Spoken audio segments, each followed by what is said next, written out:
আরো একবার তোমরা সঞ্জুদার মুখে শুনে নাও আতা গাছের তোতা পাখিটা। চলো। হ্যাঁ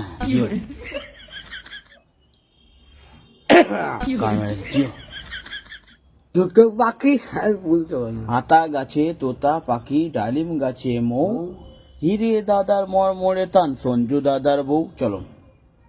লালটেনের বউ কি বলছে? ল্যাংকি লালটেনের বউ লাটিনের বউ। তারপর আমি ভুলে গেছি। আতা গাছে কি? আদারা বিছি আদার বিচি। আতা গাছে কি? গাছের বিছি আচ্ছা, আতা গাছে কি? আতা গাছে কি? আতা গাছে কি? বিছি কার? আমার আতা গাছে তোতা পাখি, ছোটটা পাখি ডালিম গাছে মৌ, ডাক্তারের মৌ ডাক্তারদার মৌ না, ডালিম গাছে মৌ, ডাক্তারের মৌ হিরে দাদার মরমরে হিরের মৌ ওর মা, হিরে দাদার মরমরে থান, জানা ধান ধানা ধান না, হিরে দাদার মরমরে থান, জানা ঠাকুর দাদার বউ। জানা জোরে বউ